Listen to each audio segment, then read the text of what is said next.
welcome to this edition of UBC's Next Big Thing. I'm Rosemary Jean Thompson. My guest today is Bud Mortenson, and he's the director of the University Relations Department here. Most recently, you've been active in the visioning process here at the university, and so I wanted to talk a little bit about what we're calling the master plan and the Aspire initiative. So tell us what the master plan is and why it's important that we revisit what's going on here at the university. We really have two processes that are underway at the same time. They're connected, but they are different processes. The first one is the Campus Master Plan Review. It's a document that was created in 2004-2005 as a guiding document for the construction of the campus. So it identified where the buildings would be located, what amenities needed to be created here, and it has guided about $400 million worth of construction since 2005. It was updated most recently in 2009. And the following year, in June of 2010, the university acquired an extra 259 acres of property. So we doubled the size of our campus in 2010. Our campus master plan doesn't reflect that additional property. Now, we had that big growth. We've finished basically building what we had allotted through the funding that came through the government. Where are we at with that now? What are our hopes in future for some of the expansion here? Well, there are some key needs for this campus that remain. Despite building a lot of new academic space, we have a library building and a gymnasium, both that were sized to serve about 3,000 students. Today we have more than 8,000 students attending classes, and on any given day you might see 10,000 people on campus.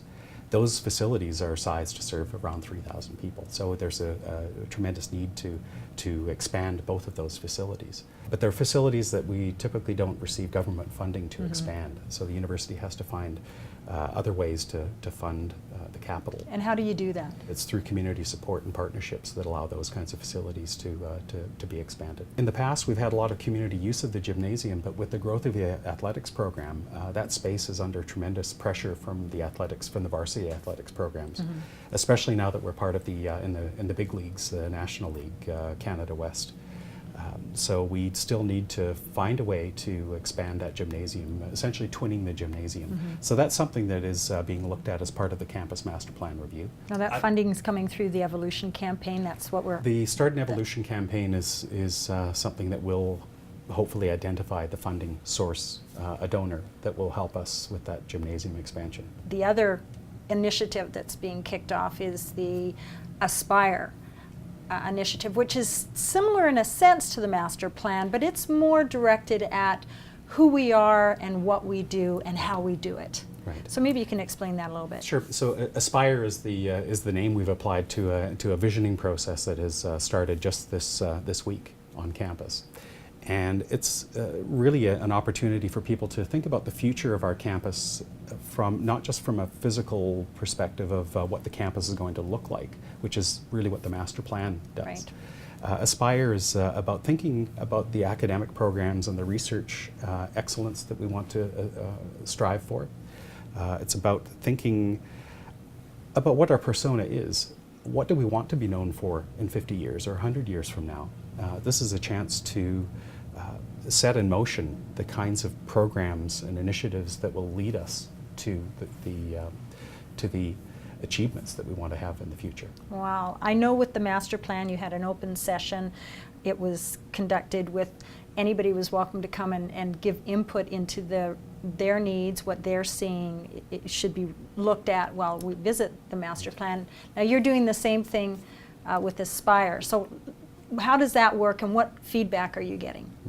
Well, we've had one series of open houses on campus for the visioning process, and that really was a kickstart to the larger process of consultation, not only on campus but with organizations throughout the region.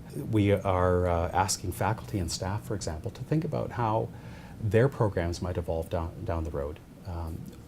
What kind of community engagement do they see happening from their programs, and what kind of engagement with our region do they think is desirable, and who should be engaged, and how that engagement might happen? Those are the sorts of questions we're asking. We're also looking at teaching excellence and how, as a UBC campus that is serving the BC interior, how we can better serve the region and our students by connecting teaching and research with the community, with partners in the community. If somebody within the community, or even a faculty or staff member watching this, wants to have some input into the Aspire initiative, how would they go about doing that? But we encourage anyone that wants to be part of the conversation to go to the website. It's aspire.ok.ubc.ca. And there's lots of information about what the process is and why we're doing it now. And there is an opportunity on that website to see the questions we're asking people to think about and provide feedback, and that will be submitted directly to the group that is hoping to gel all of the input into something of a set of themes that we can then bring back to the community and say, this is what we're hearing. Does this resonate with you? Does it sound accurate? And from that, we hope to create a vision statement for the campus that we can use for things like our future internationalization, or for helping with our enrollment planning, to know what the desires of the region and of the university are for the growth of this campus down the road, or what kind of research pursuits do we want to look at that we don't have today. What kind of educational programs do we see opportunity for or see a need for? And so we'll be bringing that back to the community once all of the information gathering has been complete. And we're talking about the long-term future here, aren't we? To 2030 and beyond. That's awesome. Well, thank you so much for coming today, Bud. Thank you. And thank you for watching. That wraps up this edition of UBC's Next Big Thing. I'm Rosemary Jean Thompson. Until next time.